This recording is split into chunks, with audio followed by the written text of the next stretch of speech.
We are recording now. Okay. We're going to have a seat. I just kind of warn people so that way, if you got a mouth like mine, they're like, oh yeah, now I got to clean it up. The image actually matters. First off, I appreciate you, man. No, thank you so much for giving me a call. It was a great opportunity to come by and chit-chat with you, and a great institution here on the east side. It's good to see. I've seen it firsthand with some of the players that I've talked with, and how excited they are to work with you. Awesome, man. As we keep going, this is Mark Drake, and he's going to be humble. He's going to not talk about himself. This is kind of the people I keep around me. Nobody ever gasses themselves up, but I'm going to talk highly about him. My first real big interaction with you was being inducted to the Indiana Hall of Fame. Yes. And you played at Shelbyville, and I was at Morristown, so I got to play Shelbyville. Yeah. Beautiful gym. The referees were terrible. Of course. Yeah. But I think my dad was AD at the time, and he actually brought those in for that game alone. He did a good job doing that. Yeah, he did a great job. He did a great job hiring the right ones for that game. Yeah, no, he did terrible. Not the worst I've ever been homered, but definitely pretty close. In a small town, Indiana basketball, so you get it. But so you played at Shelbyville, you played in Alaska, Anchorage? Yeah, Anchorage, Alaska. And I want to know, this is what I tell people about the podcast, is I want you to find a way to say something that's going to connect with a parent, with a seventh grader, Mark Drake, something that is going to connect. So just tell us about yourself and how you grew up, and where did basketball start with you? Yeah, I think probably everyone on this podcast will say it's so blessed to be able to play and start their game or their journey of basketball in Indiana. Oh, it's beautiful. I mean, I got to work with my father, who was a great basketball coach. He played at Marion College. He was a great basketball player too, as well. Played college basketball, so I got I would say a leg up.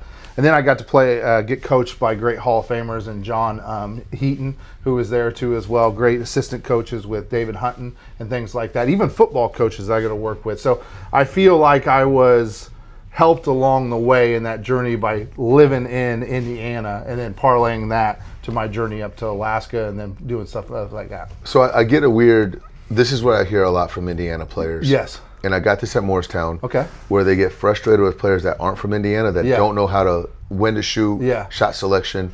Did you feel coming into a freshman when you were in Anchorage, right? Yes, Anchorage, Alaska, yeah. That you had an advantage on them as an incoming freshman, like you knew better shot selection, better skill level, and talk about that. The only thing I really had trouble with when I went to college was the speed of the game. The knowledge of the game was always there and very quick, and I felt like I could steal moments in a game because I knew the flow of the game and what was going to happen next. I could see it. Have a quarterback can vision, say, hey, they're too deep, or they're sitting back on them. I can go underneath. In basketball, if you are a high IQ player, you can see the game before it happens. Instead of playing checkers, you're playing chess. And I felt like an Indiana basketball player, like a European basketball player now we're seeing, works so much more on skills and before they play the game, that they're a little bit ahead of the curve. And I felt like I was getting Cliff Notes version at an early age by playing at basketball in Indiana. Talking about your dad coaching you, and your dad, and you said your grandpa was involved as well? No. Okay. John Heaton was a Hall of Fame basketball coach in Shelbyville. He was a great coach. He was always around, kind of mentoring me and kind of working with me too as well. Was there a dynamic where your dad pushed you a little bit harder? Like, talk about that. Like, I want you to talk to the parents about this is how you develop basketball. Well, it's awesome you should say that, because I think I get it now where, being a father, working with Keaton and stuff like that and working with him, my dad, there was always, when we got in the gym, we were having fun and we were working on the game, but we were clocking in. Yeah. I mean, there was no twist in that. You go into basketball and you go to a high level, there's a standard that's set. And especially with a family that knows basketball and knows that standard has to be set pretty high. So when we got in the gym. But after we got out of the gym, the lights switched off. And he became a father. And we would always go, and I think maybe my physique now says this. I think I remember going to get milkshakes after practice more so than I loved the practice so many times. I remember the camaraderie afterwards. We would just talk hoops, or we talk school, or we talk the Pacers or the Colts. It was just camaraderie between dad and son. But it all started, that connection in the gym started, and then we clock out, he was dad. When you were on the court, did you call him coach or did you call him dad? Didn't coach me a whole bunch early on, but later he did. I called him Dad. Dad. And sometimes that always took people off guard by saying that, but he was still my dad. He was always my dad. Yeah. And he did coach me a little harder, like every dad probably should to some of the, but he knew how to, he knew how to say the right thing at the right time to cool me off or to rev me up a little bit, to get that red blood pressure going a little bit. It's interesting because the longer I get into coaching, I'm 43 now. Yeah. And the more I realize It's a tough age, isn't it? I'm the same boat. so falling apart. Like I used to could, but then I can't. Exactly. You know, so I'm in that used to could era. You see something, your legs and ankles hurt, it gets really rough really quickly. And you're like, oh man, I used to be able to do that. Yeah, exactly. But when you got me talking about old age. When you were younger though, and you were at Shelbyville, talk about recruitment. Like talk about how did you end up at Anchorage? Like who was recruiting you and why there? And like what did you have to do to get on someone's radar? I was lucky enough to be able to, I was getting recruited for multiple sports. I was probably a better football player when it really came down to it. I don't talk about that much because I knew my trajectory, and we talk about aches and pains. I didn't want to be in a wheelchair by the 43. 26. Yeah, exactly. So I can always remember my recruitment in football. I went to a game in St. Francis, was a powerhouse in small school football in college, and there still are really a great football program. And I remember going to a game, and a guy got hit so hard, his helmet was rolling like a slow grounder to shortstop. And I remember saying, I think I'm good with basketball. I think I made that decision right then. That was my senior year, so ironically. So I had an opportunity to really, till my senior year, had an opportunity to look both ways. Either I was going to go play football or I was going to go play basketball. And I was lucky enough to have connections. I was recruited very heavily by Marion College, UND. I was recruited by Northwestern, pretty good. And if anyone knows me, my education was pretty high level, but not Northwestern high. So I knew I was pretty good grades, but not the GPA to get in there. And it was the right decision. And I wanted an adventure. And Alaska gave me that opportunity to maybe go for that. And I was about location, like in real estate. I wanted to see the world, and Alaska offered me that opportunity to go to the last frontier, and that's what everyone talks about. Oh, recruitment is so cool to do. For me, it was fit. Yeah, I had a great coach that really believed in me. Had great conversations with the business department, with the communications department. I was loving the school, and by the way, on the side note, I get to play basketball too as well. Yeah. And they paid for it. So I was like, okay, this is pretty cool. And then it didn't hurt that every road trip we were flying somewhere. So it was pretty cool. My frequent flyer mileage, besides my GPA, was going up by doing that. And I made the right decision for me and my family. And also, I got to give credit to University of Alaska Anchorage. I can't thank them enough, and the coaching staff around there. My mom got sick my senior year, got very, very sick. She battled cancer and passed away. All those other schools treaded off, weren't kind of interested. They were worried to go down a different path. University of Alaska Anchorage kept my scholarship. Really? And it was one of the best decisions, even though it was kind of forced hand on me towards the later stages, because they really were keeping that scholarship and that commitment with me. It was the best decision of my life. That's awesome, man. They stuck with it. Who was Josh Bidell with Vermont? Do you remember that? Yes, story? I do remember that. Yeah. And they offered him. For those of you who don't know, Josh Bidell was New Albany, I believe. No. I can't remember. Anyway, he was a four-star athlete, went to Vermont, and his senior year got into a car wreck and had a spinal injury, and they still honored the scholarship. And I just think that I'll always be a Vermont fan, low-key. When they're playing, I'm like, I hope they win. And I know a lot of kids, I actually get questions about, what college to go to. And I first say, hey, I really don't know you that well, but worry about fit. Worry about their business degree. Worry about this. There's going to be noise around your world. People are going to throw themselves in your atmosphere. You're going to have parents. You're going to have grandparents. You're going to have family members say, hey, you should do this because this. Well, have you went to that campus? Did you see that campus? What was your feeling towards that on a campus? When I went on campus at the University of Alaska Anchorage, there was other ones. It felt like home. Really? And it felt like home because they were committed to me, one. Two, I knew my future could progress. And the last part with me it was a sort of an adventure for me. Yeah. And that was exciting for me. But you needed that. I needed that. Yeah. And you lost your mom senior year in high school? Senior year, right after my senior year, she passed away. And so that must have been hard on you as well. Oh, it was very hard, and I needed to change a pace. Yeah. There's no doubt about that. But I learned that through that process that if the loyalty of a program, and they probably weren't my first choice, but they were very high. The loyalty of the program, if they're going to stick with you, you should probably stick with them. And it was the best decision I ever made at that a young age. That's beautiful, man. That's really. Lou Holtz said this when he was he at Notre Dame? Yes, he was at Notre Dame. Yes. Okay. I'm sorry. Yeah, South Carolina, then Notre Dame, right for that. I'm a Florida guy. I won't go too far there. No, but he made a comment, and it was interesting because when he was recruiting, I forgot who the defensive lineman was, and he was like, "Hey, you don't pick this school because of you starting our offense.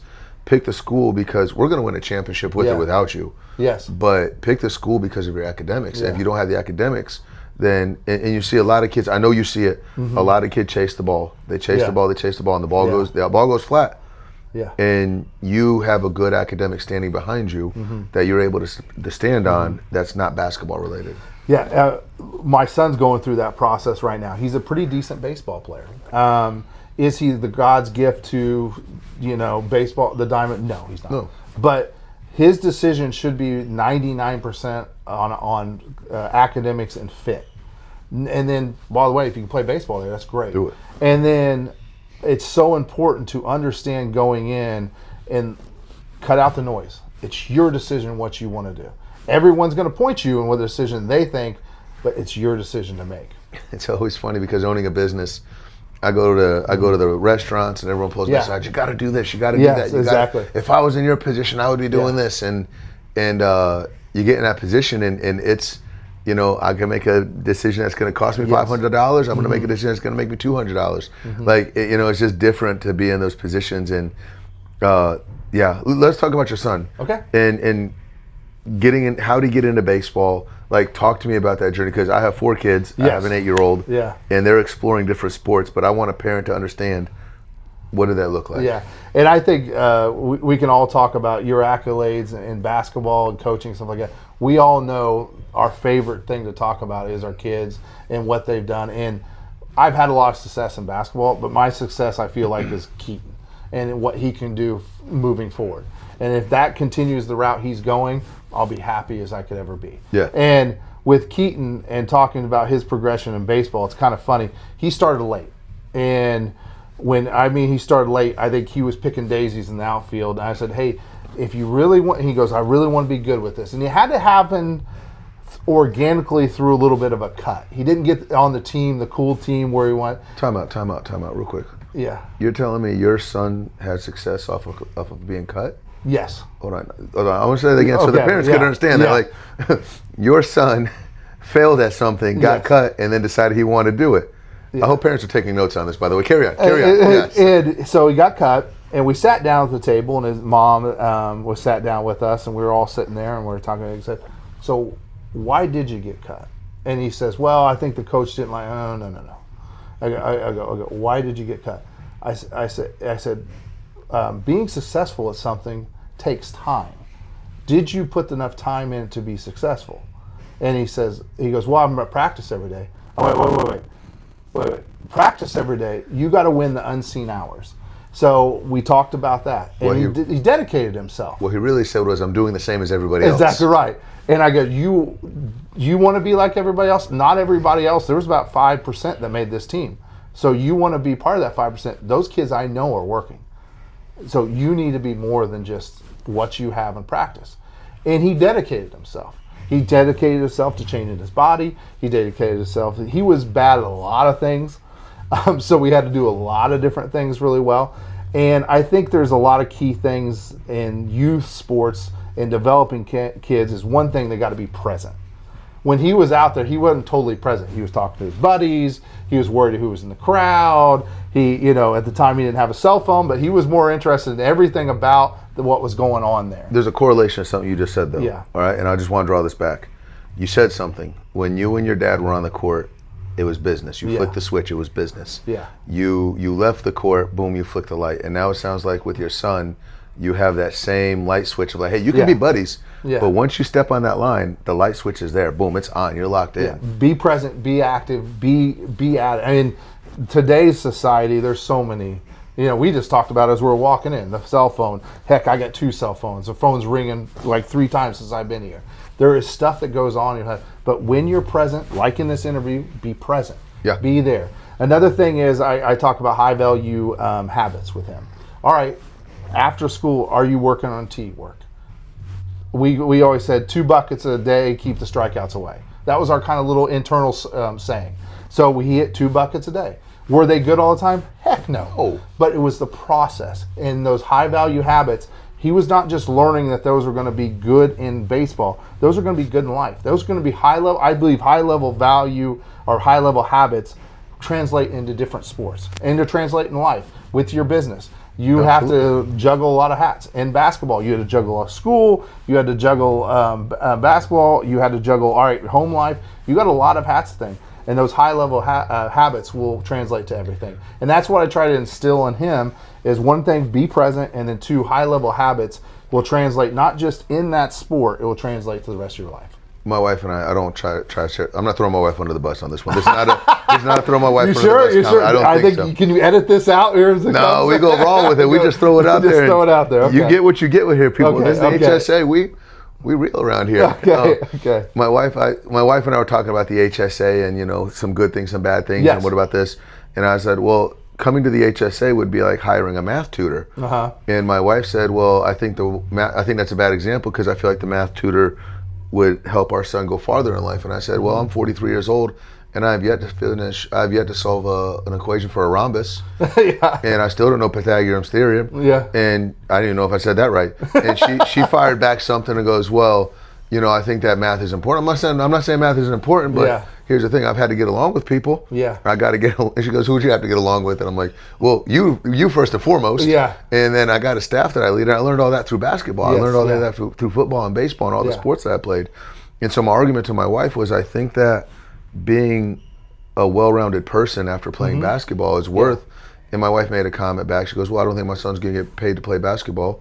So you're probably better off being. I'm like, so he's going to be a math teacher? What are you trying to say here? Yeah. So anyway, that was a whole other tangent that we fought about. Uh-huh. But I think that the values of being able to lock in, stay present, and even still, I'll be honest, today I have an hour that I sit down and I get all my work done. Yeah.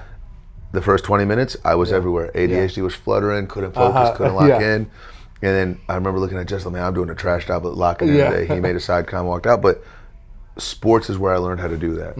I mean, even basketball. Do I start with shooting? Do I start with dribbling? Do I start with this? Yeah. Do I start with that? And eventually it becomes overwhelming. And even your son, he's not a pitcher, I'm assuming. The catcher. He's a catcher. Yeah.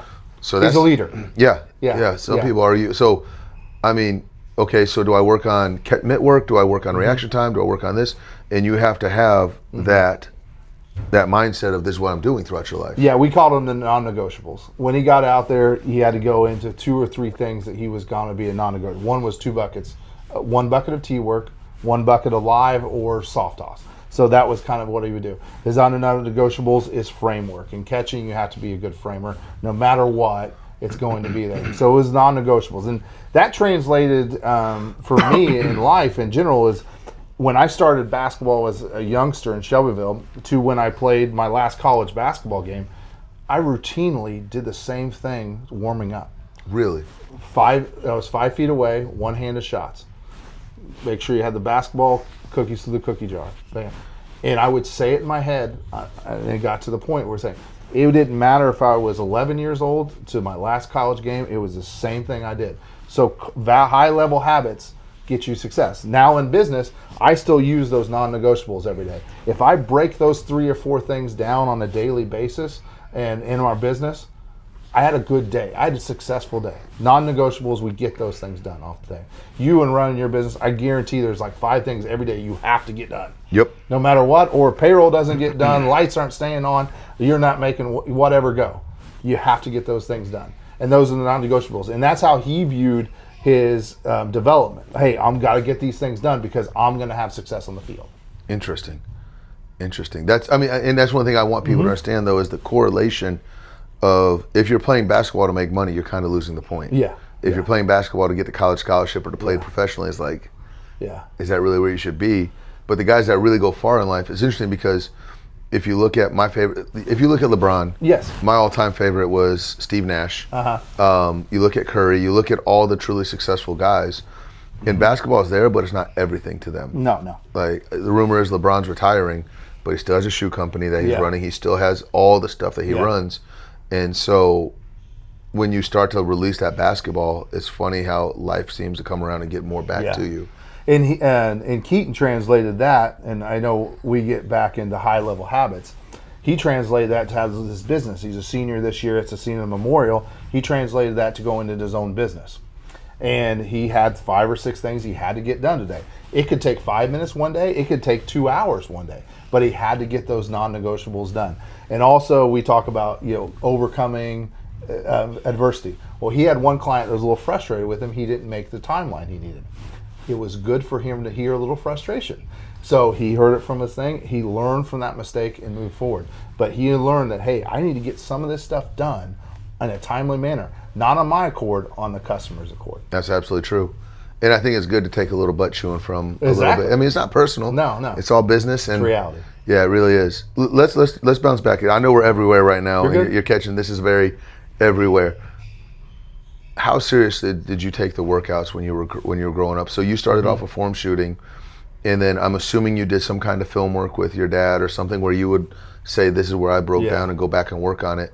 Like, were you locked in at playing in college? Like, talk about your work ethic and this is what I want to do and where I want to be. I think my love for the game started very early, and a great question. And it wasn't pushed through my dad, it was organic. Really? You did all yourself? No. Like, he gave me the tools, but it was organic love for it. Okay. I always thought it was playing. Yeah. Like, I mean, during the summers, we could go out and bale hay. We could do all this kind of stuff. I mean, I don't sound like the French for the hick for French lick at all. You started I know. But we used to bale hay and do that stuff. I was like, man, when I got to go play basketball as a release, we got to go play. And I think always people get, he's going out and doing 2 hours. It's so much work. Oh, it's playing. Yeah. You're a kid. You get to go out and hang with your boys or shoot. Go to the boys club. Go to HSA and go come and shoot with your buddies. Like, it's fun. And I think we need to I switched the idea of, hey, let's go practice to let's go play. And when I had that mindset, let's go play, everything opened up to me. You were still working out. It was fun. Yeah, we're still working out. But hard work was fun because why? My buddy's there. We're doing this and we're getting better. And, also when we got better, we started winning more. And that's fun too as well. And then afterwards, it wasn't just all right thing. Afterwards, we could play a little game of horse for a Coke, or we'd go down to the boys' club, ride our bikes, and we play ping pong, and then we go back and shoot for a little bit. But we were always developing why we were playing, and it was called play, not just practice. Yeah, it's interesting you say all that. It's interesting you say all that because, if you gave me the option to go work in a field and bale hay or basketball, hey, basketball's not that bad. Yeah, exactly right. Yeah. But I feel like the kids come in nowadays, and this is not. I don't. What I say, a sympathizer. I am a youth sympathizer. Youth sympathizer. Like, I find myself sticking up for the youth, where parents nowadays are like, oh, my kids are so lazy. Are they lazy, or did you allow them to be lazy? Yeah, exactly. You give them out. If you give them enough outs, they'll find them. Absolutely. Every kid's a victim somewhere along the way. These kids today are not doing anything different than you and I didn't do. No. Like, you were baling hay. Yeah. What was your out? Basketball. Yeah. Now, unfortunately, though, I feel like a lot of parents put so much pressure on the kids. Yes. And I think that's where we're starting to lose people as basketball players, and me as clients. Yeah. Because they see the red and they see that I shot 28%. Yeah. And instead of being like, I'm going to fix that, I'm determined, it's like, got to go sit in the car and listen to my parents with me. Yeah. And it's not fun. Yeah. It's not fun. And you got to gamify it's so true. Everything you're saying is so true. And I think I got to play with NBA players, Jared Jeffries, Andrew Owens, Zach Randolph. I played with those guys. I knew my future was not probably in the NBA. I knew that coming in, but I got to play with those guys. Why? Because I just loved to. I knew I would call it the Kings Island factor. Are you big enough to ride these rides? I knew I wasn't big enough to ride some of these rides. Like, I saw Zach Randolph at 6'8" when he was in ninth grade. and I played with them. I knew my trajectory probably wasn't Michigan State and then on to a 15-year career in the NBA. But I did know I could compete and I could play by the habits I developed, and I was competitive, but it was still just a game to me. Do you remember Reggie Evans? Yes, I do. I played against Reggie Evans. Okay, yeah. And I remember the first time he turned and caught me with that. I mean, his arms were the size of tree trunks. Yeah. Caught me off the side of the head, and it was the first time having that moment. It was like, I'm not built for the NBA. Yeah, like exactly. I just took that. And I'm like, I don't want to do that again. Yeah. And he took them all, and he was like, yeah, I'm fine, keep going. I was like, ooh. Yeah, okay, that's what an NBA body looks like. I am not ready for that. And then my first college basketball playing game, I parlayed obviously playing for Shelbyville on the University of Alaska Anchorage. Our first game, we played Georgia, and then we played University of Texas. And there was a guy named Travis Ford on the team. And it was like trying to catch a cat in the field. I mean, he brought it down, and he shook me. It was dun-a-dun, dun-a-dun. It was ESPN everywhere. I got crossed over. My ankle was thing. And that's when I really quickly knew there's levels to this, boys. And I was not ready for that quite yet. So you had to guard TJ? I don't know if I guarded him. But I was present on the field. I had his number, and I don't think I saw it the rest of the game because it was so blurry. It was so fast. He was unbelievably fast. I remember him, Dwayne Wade, and I remember Kidd kind of being at that same. Everybody was in reverse, and he was in fast forward. Yeah. It was just he was playing at a different speed. And I can remember him coming down. He got a rebound, and I was back after a missed shot, and I was at half court. He went one way. My ankle went another way, and he crossed me over, and my legs went down. It was a mixtape 101 tour. It was hilarious. My boys were calling me. It was on ESPN. They were just ripping me like no other. It was a funny situation, but to be honest with you, I learned a lot. Hey, again, Mark, your trajectory is school and what you can do afterwards. I am not going to be on the NBA here, but it was a fun trajectory. But as soon as you saw that, you're like, I need to go study that calculus a little bit. Exactly right. Doesn't sound that bad all of a sudden. Exactly Maybe this league. But I put myself in a situation to be on that court with him. Absolutely, yeah. And that's all comes back to the habits, and also comes back to loving the idea of going out and playing.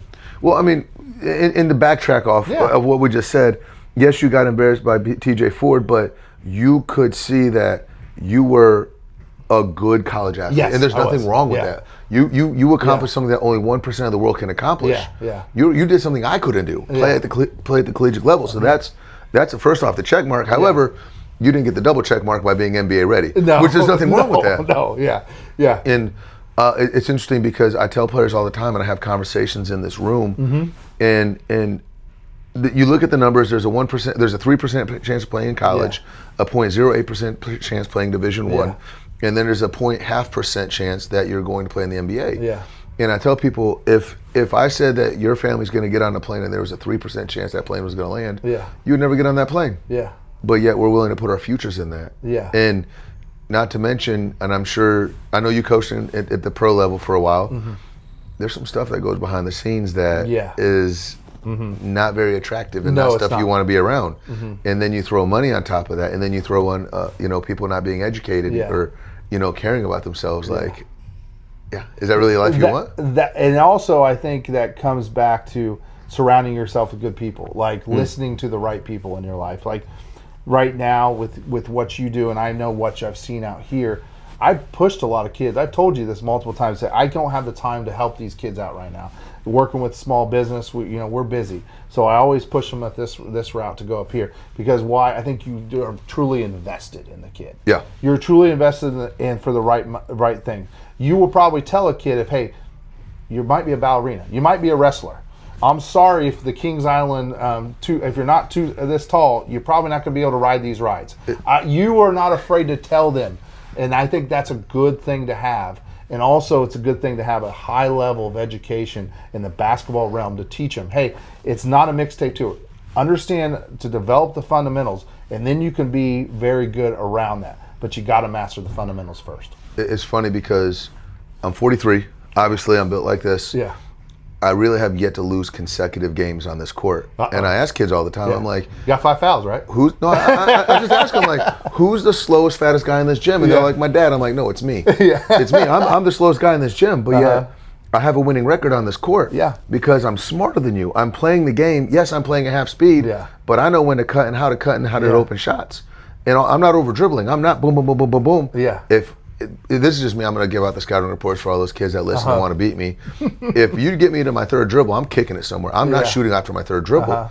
And kids just, it's the mixtape era. And I just don't think that parents are, I found a very valuable lesson. I was watching tennis. My son was playing tennis, and then there's another guy.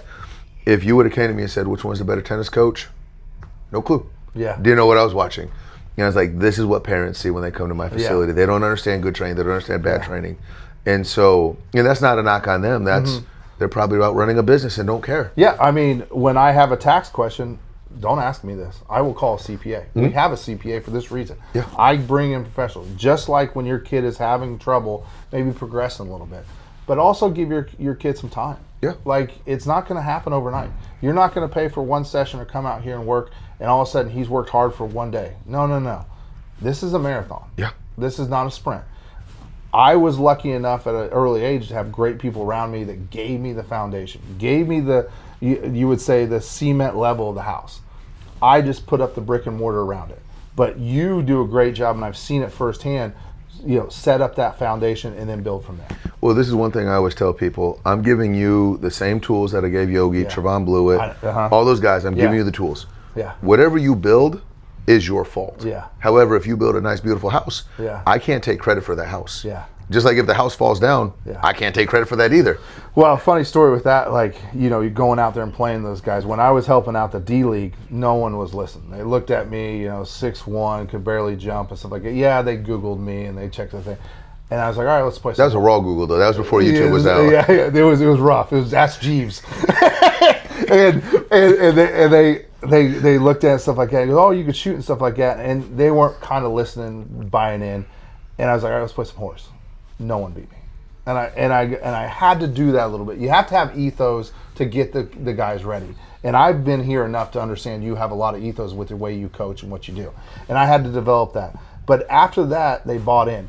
But the funny thing is, when we worked with D-League players, which you may be doing here in the near future, is it all starts with foundation first. You see this raw material with the guy being 6'8", 6'9", especially at the D-League level. They probably don't have a really great left hand. They're not ready for the NBA level because there's something missing with the Mona Lisa. There's a lot of cracks in that Mona Lisa. You got to shape those a little bit better. And a guy that's, all right, Sam Whiteside was a great example. Played for the Reno Bighorns. Great player. He could not catch the basketball. And if you're that big, you trouble to catch the basketball. It has to. So what you had to work on was to be level to level. Catch high, be high. Catch low, be low. And we used to talk it like that. Catch, be there. Don't catch the ball and bring it down. You are a 2-dribble player. 2 dribbles, get rid of the basketball. And then run the floor. Be the first one down there. We talked about A to B violently. So you get to that point, A to B violently with some purpose. When he understood those little rules in there and got good habits, he was a hell of a player. But it all started about the little things. It's interesting because I don't know if you met Justin. He's the guy that runs the weight room upstairs with Jim Sessions. No. But we talked about skipping steps and how, and I think you had a Randolph that he found a way to not skip steps. He could have, but those NBA guys make sure they get every step on the way up. And I have some kids that I'm working out with now. I can't say kids, they're young men, but 6'7", super athletic, and he can't shoot. Because he skipped a step. Because, instead of going outside and playing or doing something else, he what do they call it when you play one sport? Specialized. He specialized in basketball way too early. And it kind of hurt him a little bit. So it's fun to see these guys that you get back and you're like, let's skip. Let's roll on the ground. Let's do some push-ups. Let's do that. So, and it's also fun to, when they're really, really good, to not try to trying to try the gym when he's not the best player and see how he reacts. Get your butt kicked a little bit. It's not a bad thing.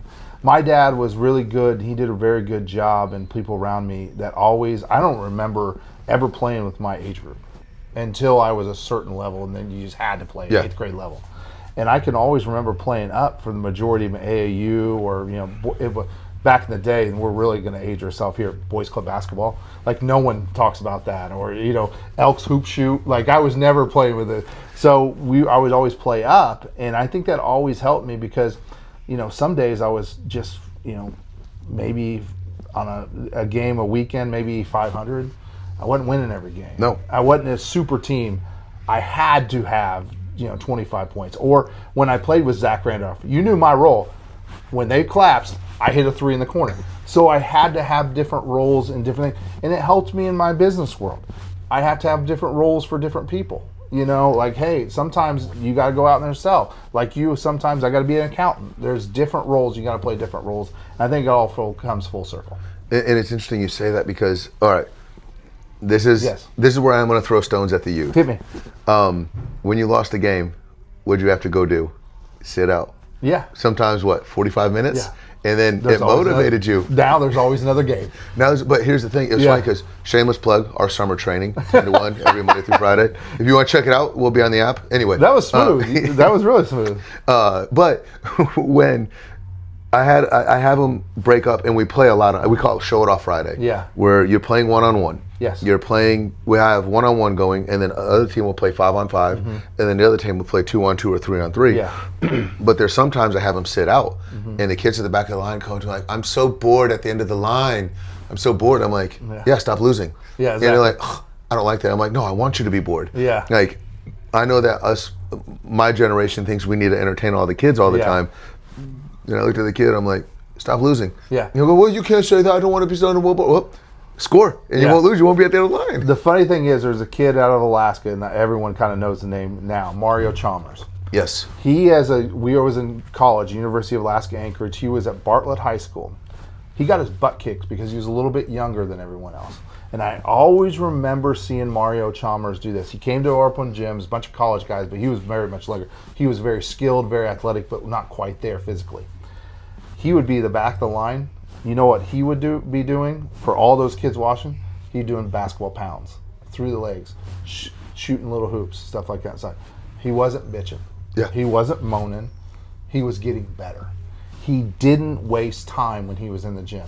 And I always remember that, and I always when you said that, I was like, yeah, there was this kid named Mario Chalmers. Ended up being a pretty dang good basketball. If you don't know, he played for the Miami Heat for many years. I think he's in the Big Three now. And he also got the big shot to get Kansas a national championship a couple years ago, too, as well. Great player for out of Anchorage, Alaska, then parlayed that to the Kansas Jayhawks. And it was funny because he made a comment yesterday on Facebook, was like, he did. I won at every level. I won a state championship, I won a college championship, and I won 2 NBA championships. So I was like, ooh. And he always won in the gym, too. Every time he got out there, he had good habits. His dad was a coach, too, as well. But I still remember, like, he'd be sitting on the sidelines and he'd be honing his craft, even at the young level. I had a workout set up for Mario Chalmers for when he was in doing the Dizzy runs. Yeah. Remember the Knox runs, the program, the Knox runs? Yeah. Yeah, he was supposed to come in and we got a gym, and then he ended up playing for the Knox and not coming to the workout. And I was like, it's Mario Chalmers. I mean, we had pro-am runs up there back in the day, and there were some very vicious games, and I still remember those. I don't know if they even have those anymore. We started them back up. We're trying. We're trying. But yeah. Well, first off, I appreciate you being here. Oh, thank you. And for those of you not taking notes, I just want to let you guys know, like, you should be taking a dictionary off what this man said, because we don't highlight every little thing that comes out of our mouth, but you did drop a lot of gems. And I just hope that people are picking those up. Whether you're a parent, whether you're a trainer, whether you're a young man trying to play and you want to play at college, and if you're even getting recruited, if you're blessed enough to get recruited, I got one last question for you, and then we're out of here. You wake up tomorrow. Yeah. You are the commissioner of basketball in America, from NBA to college to high school to first time picking up a ball. You get to pass one rule. What is that rule and why? A very good question. One rule is, because I think it's swept the nation a little bit, we have to value at the elite level, at the pro level, at the college level, the kids and the fans that are there at the game. I can still remember going to Assembly Hall and watching. Wasn't always fortunate to go to games, but I was fortunate to go to practice. And if a player came and engaged with me after the game or before the game, God, that meant so much to me. I remember going to Butler practice. I didn't get to go to many games, but I went to Butler practices, and guys would come up and talk to me. Not because they had to, but they just did. And I would love to see more accessibility to the athletes. And Banana Ball is a great example in baseball. If you've been to Savannah Bananas, boy, they're always intriguing. They're always energetic. They're always talking to you. It's a special place. And I think if at the highest level, even the college level, if there can be more interaction with the fans, I think that's better for everyone. Because at the end of the day, it is somewhat entertainment. Yeah. And people are paying their hard-earned cash to watch you play. The high school level, to the college level, to the pro level.